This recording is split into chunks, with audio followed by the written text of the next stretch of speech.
यानी कि America Iran को पूरी तरीके से कमजोर करने की कोशिशों में लगा हुआ है। ईरान के आर्थिक रीढ़ यानी कि तेल के कारोबार पर हमला किया जा रहा है और इसी मकसद से अब अमेरिका खर्ग द्वीप पर भी कब्जा करने का प्रयास कर सकता है। अब आइए आपको बताते हैं कि ये द्वीप अहम क्यों है, इंपॉर्टेंट क्यों है और क्यों हम इसे रीढ़ बता रहे हैं ईरान की। और ये ऑपरेशन खर्ग जो है यूएस का, ये किस तरीके से चलाया जा रहा है। अब आप देखिए, ये खर्ग आइलैंड आपको नजर आ रहा होगा, यही वो द्वीप है, यही वो आइलैंड है जो कि रीढ़ साबित होती है ईरान की और ये कनेक्ट होती है स्ट्रेट ऑफ हॉर्मुज से। ये स्ट्रेट ऑफ हॉर्मुज आपको नजर आ रहा होगा। इसके साथ साथ यहाँ पर खर्ग आइलैंड जो है, ये कहा जाता है कि अगर इसी पर अटैक किया अमेरिका ने तो सिर्फ और सिर्फ ईरान की ही नहीं, अमेरिका को भी इसका दंश झेलना पड़ सकता है। फारस की खाड़ी में है ईरान का खर्ग द्वीप और इसके साथ साथ आपको बता दें, जो ये यूएस की ऑपरेशन को लेकर जानकारी है, फारस की खाड़ी में मौजूद खर्ग द्वीप को टारगेट ना बना लिया जाए। अगर ये बन गया तो रीढ़ टूट जाएगी दुनिया भर की और ईरान के तेल व्यापार को तो बड़ा झटका लगने वाला है। अहम केंद्र माना जाता है क्योंकि ये ईरान का और स्पष्ट तौर पर सभी ठिकानों से पाइपलाइन के जरिए तेल पहुंचता है और ये वही इलाका है जो खर्ग आइलैंड को लेकर जानकारी मिल रही है और स्ट्रेट ऑफ हॉर्मुज से कनेक्ट होता है। समझ लीजिए कि ईरान अगर इस पर किसी भी तरीके की तस्वीर पेश करता है और अमेरिका इस पर अगर हमला करता है तो किस तरीके की विध्वंसक जो लड़ाई है, जो युद्ध है, जो जंग है वो बनने वाला है। जो क्रूड ऑयल को लेकर जो जानकारी मिल रही है, कुल जो संख्या है क्रूड ऑयल की, इसके सप्लाई की 90% खर्ग इलाके से होती है, खर्ग आइलैंड से होती है और इसी वजह से कहा जा रहा है कि अमेरिका इजराइल की नजर भी इस पर है। अभी तक हमले एक भी नहीं हुए खर्ग आइलैंड पर, लेकिन अगर होता है तो ये तस्वीर जो है बारूदी बन सकती है। 10 ऑयल टैंकर एक साथ हो सकते हैं लोड और साथ ही साथ ऑपरेशन खर्ग को लेकर यूएस की रणनीति जो है, कुल स्टोरेज क्षमता 30 मिलियन बैरल है और ये बताया जाता है कि बहुत बड़ी तस्वीर दिखाता है, बहुत बड़ी पिक्चर प्रेजेंट करता है जिसमें तेल आपूर्ति को लेकर के अगर ये यहां पर हमला होता है तो बड़ा प्रश्न चिन्ह खड़ा हो जाएगा। लोडिंग क्षमता है 2 मिलियन बैरल प्रतिदिन। आप समझ लीजिए ऑपरेशन खर्ग जिसको लेकर यूएस की नजर इस वक्त बनी हुई है, कहा जा रहा है लगातार धमकियां दी जा रही है, खर्ग द्वीप पर कब्जा कर सकता है अमेरिका। अगर ये होता है तो समझ लीजिए कि बस दुनिया में विध्वंस की चिंगारी नजर आएगी और साथ ही साथ खर्ग द्वीप पर अगर कब्जा अमेरिका कर लेता है, इसके जरिए यह संदेश तो स्पष्ट हो जाएगा कि कहीं ना कहीं ईरान की रीढ़ तोड़ना ही इस वक्त अमेरिका का सबसे मुख्य उद्देश्य, प्रायोरिटी नंबर 1 है।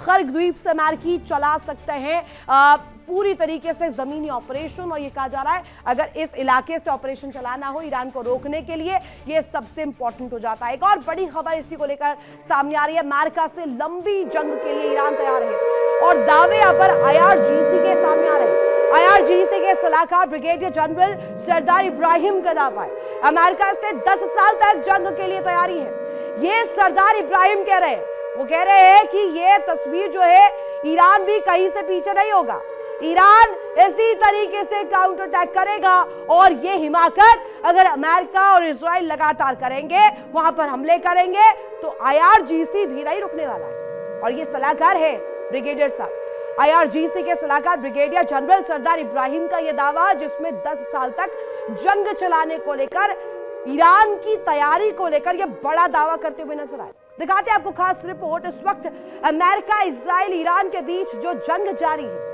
जो विध्वंसक तस्वीर नजर आ रही है, इस बीच ये दावा कितना मायने रखता है।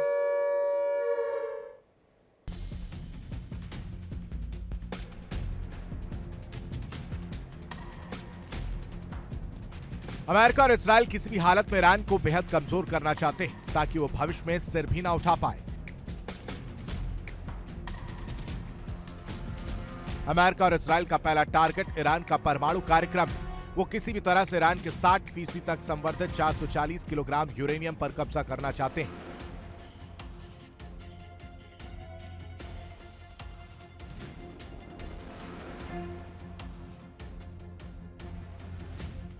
इस बीच ईरान ने अमेरिका पर बड़ा आरोप लगाया। ईरान के विदेश मंत्रालय के प्रवक्ता इस्माइल बगाई ने हमले को ईरान की संप्रभुता का उल्लंघन बताया। साथ ही उन्होंने आरोप लगाया कि अमेरिका ईरान के तेल पर कब्जा करना चाहता है।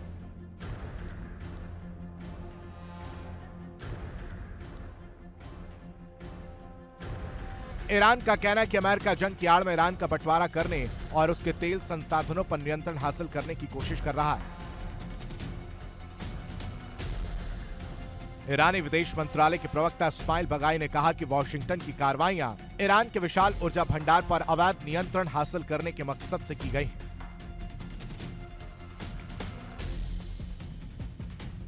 बगाई ने दावा किया कि दुश्मनी बढ़ने से पहले ईरान राजनयिक प्रयासों और कई दौर की बातचीत में लगा हुआ था।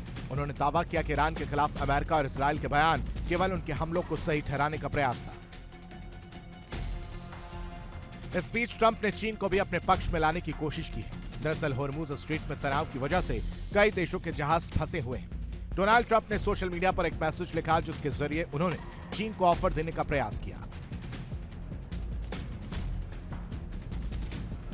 ट्रंप ने लिखा कि अगर होर्मुज में तेल की सप्लाई रुकी तो अमेरिका ईरान पर 20 गुना ज्यादा तेजी से हमला करेगा। अमेरिका उन ठिकानों को भी खत्म कर देगा जिन्हें तबाह करना आसान है और ईरान को एक देश के रूप में दोबारा खड़ा होना नामुमकिन हो जाएगा। ट्रंप ने माना कि अमेरिका की ओर से चीन और उन सभी देशों के लिए एक तोहफा है जो होर्मुज का इस्तेमाल करते हैं। हालांकि ट्रंप के इस बयान पर चीन की ओर से कोई प्रतिक्रिया नहीं आई है, लेकिन इसे ट्रंप की ओर से ईरान को अकेला करने की कोशिश के तौर पर देखा जा रहा है।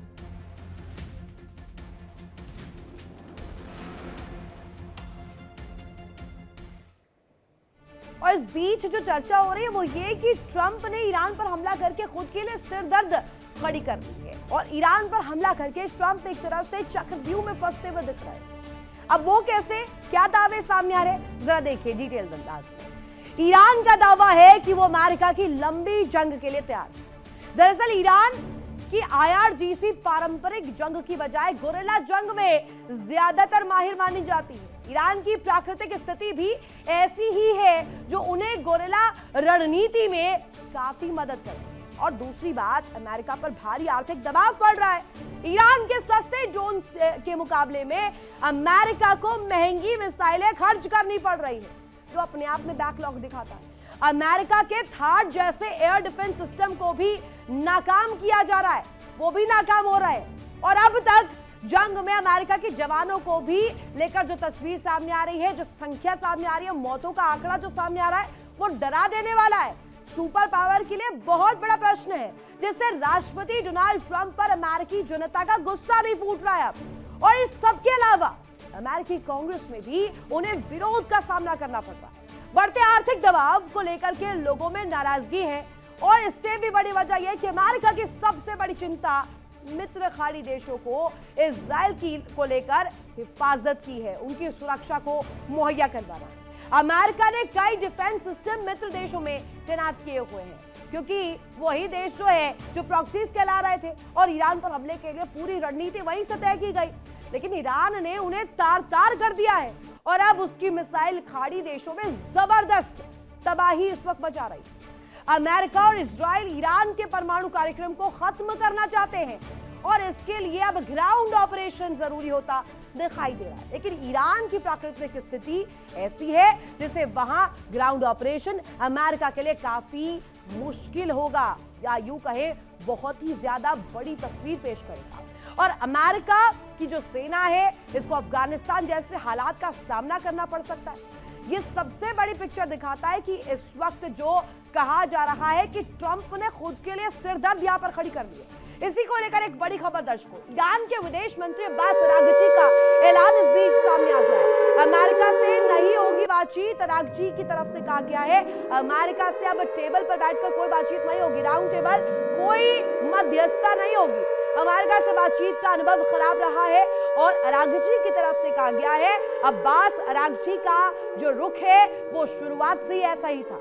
अब्बास अरागची इसी बॉडी लैंग्वेज के साथ ये बड़ा पक्ष रखते हुए नजर आ रहे हैं। 3 राउंड की वार्ता के बावजूद हमला हुआ, ये अपने आप में बहुत बड़ा प्रश्न चिन्ह है और अरागची इसे बहुत दो टूक अंदाज में कहते हुए नजर आ रहे हैं कि इस वक्त ऐसा हो ही नहीं सकता कि बातचीत के लिए ईरान तैयार हो जाए और ईरान बातचीत नहीं करेगा। अगर ये हमला हुआ है तो इसका माकूल जवाब अब बस ईरान देगा। और 3 राउंड की वार्ता जो फेल हुई, जो विफल हुई, वो कहीं ना कहीं दिखाती है कि अमेरिका तैयार ही नहीं है, अमेरिका चाहता ही नहीं है बातचीत करके मसले को सुलझाने का। अब इसी से जुड़ी एक रिपोर्ट आपको दिखाते हैं कि इस वक्त जो है धमकियों के बीच बातचीत को लेकर के दावे और ट्रंप की सिरदर्द इस वक्त किस तरीके से नजर आ रही है, क्योंकि सिरदर्द खुद ही उत्पन्न की है हमला करके ईरान पर। दिखाते हैं आपको।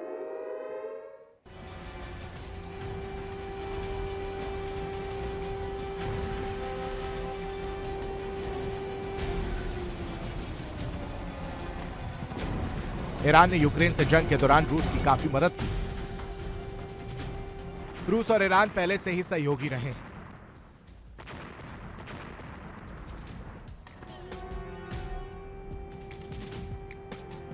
ईरान के ड्रोन ने यूक्रेन में जबरदस्त तबाही मचाई और अब पारी रूस की है, उसे ईरान के एहसान को चुकाना है।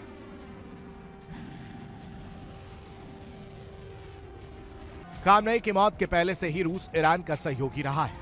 मुस्तफा खामनेई के सुप्रीम लीडर बनने पर भी रूस ने बधाई दी। बताया जा रहा है कि रूस से ईरान को मिसाइल और ड्रोन निर्माण के जुड़े अहम उपकरण सप्लाई किए जा रहे हैं।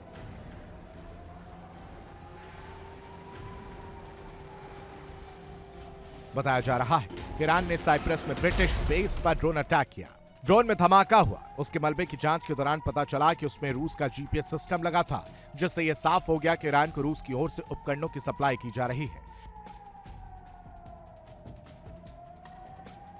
उधर चीन भी ईरान का लगातार साथ दे रहा है। जंग की तैयारियों के दौरान ही ईरान को चीन की ओर से बड़ी संख्या में सैन्य साजो सामान पहुंचाए गए।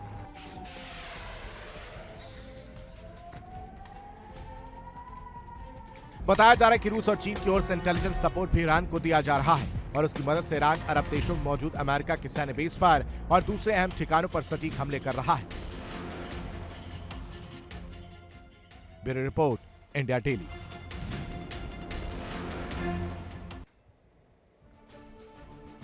यानी कि नई लीडरशिप मिलने के बाद ईरान के हौसले पूरी तरीके से इस वक्त बुलंद नजर आ रहे हैं। और इसी से जुड़ी एक और बड़ी खबर आपको बताते हैं। टर्की के एयर स्पेस में पहुंचे ईरान की मिसाइल और नेटो ने इंटरसेप्ट की बैलिस्टिक मिसाइल पूर्वी भूमध्य सागर में। यह मिसाइल जो है वो गिराई गई है। इस वक्त की सबसे बड़ी पिक्चर यही है। नेटो ने इंटरसेप्ट कर दी है इस बैलिस्टिक मिसाइल को, नेस्तनाबूद कर दिया है पूर्वी भूमध्य सागर में, इसे गिरा डाला है। और यही इस वक्त सबसे बड़ी खबर है, क्योंकि जो कोशिश इस वक्त ईरान कर रहा है वो कर रहा है मिडिल ईस्ट में संग्राम की, जिसमें लगातार काउंटर अटैक्स, काउंटर हमले और इसमें सबसे बड़े टारगेट पर अमेरिका के सहयोगी देश, अमेरिका के मित्र देश और टर्की के एयर स्पेस में ईरान की मिसाइल देखी गई। ईरान की मिसाइल पहुंची, जिसके बाद नेटो ने इसे इंटरसेप्ट किया, इस बैलिस्टिक मिसाइल को नेस्तनाबूद किया पूर्वी भूमध्य सागर में, इस मिसाइल को गिरा डाला। और इसको लेकर तस्वीरें भी सामने आई है और वो तस्वीरें भी आपको दिखाएंगे। हालांकि ये जो जानकारी मिल रही है जिसमें स्पष्ट रूप में ये जो बैलिस्टिक मिसाइल लॉन्च की गई ईरान द्वारा, वो लॉन्च की गई थी टर्की को निशाने पर लेते हुए और टर्की के भीतर तबाही को लेकर। लेकिन नेटो ने इसे पूरी तरीके से इंटरसेप्ट करते हुए इस मिसाइल को यहां पर नेस्तनाबूद कर दिया, खत्म कर दिया। पूर्वी भूमध्य सागर में इसे गिरा दिया और खत्म करते हुए ये जो जानकारी सामने आ रही है स्पष्ट दिखाता है कि मुस्तफा के सामने आने के बाद जो कि सर्वोच्च नेता बन रहे हैं, उसको लेकर के अब तस्वीर किस तरीके से बनने जा रही है और आने वाले समय में क्या होने वाला है। एक और बड़ी तस्वीर, एक और बड़ी खबर, बहरीन पर बड़े हमले को लेकर। ईरान का बहरीन पर बड़ा हमला हुआ है और मनामा में एक रिहायशी इमारत पर अटैक किया गया, एक रेजिडेंशियल बिल्डिंग पर हमला किया गया। हमले में एक शख्स की मौत की भी जानकारी मिल रही है और ईरान इसी तरीके से अब आसपास के जॉइनिंग कंट्रीज में जो कि प्रॉक्सीज अमेरिका के, उन पर ये स्ट्राइक लगातार निरंतर कर रहे हैं। और ये जानकारी है जिसमें बहरीन पर हमला किया गया ईरान द्वारा। ये बड़ी पिक्चर दिखाता है दर्शकों, लंबी जंग चल सकती है और अरब देशों के भीतर इस वक्त धुआं धुआं इसलिए कहा जा रहा है क्योंकि ईरान ने तैयार कर लिया, ईरान ने अब पूरी तरीके से कमर कस ली है कि सर्वोच्च नेता के हत्या की पूरी जो है उसकी बदले को लेकर, उसके रिवेंज को लेकर एक जो नया चैप्टर शुरू हुआ है, उस विध्वंस की कहानी को अब ईरान खत्म करेगा। ईरान झुकेगा नहीं, ईरान घुटने नहीं टेकेगा। और ये दो तस्वीरें इस वक्त सबसे बड़ी हो जाती है, जहां एक तरफ देखिए अब टर्की पर अटैक करते हुए ईरान की तस्वीर, जब बैलिस्टिक मिसाइल से हमला किया गया, और दूसरी तरफ आप देखिए लगातार इसी तरीके से काउंटर अटैक्स किए जा रहे हैं, बहरीन पर भी हमले किए जा रहे हैं। दिखाता है कि ईरान भी बैक इन द पिक्चर आने की कोशिश कर रहा है और ये जो वॉर फ्रंट खुला है ये और ज्यादा चिंताजनक तस्वीर दिखाता हुआ नजर आ रहा है। देखिए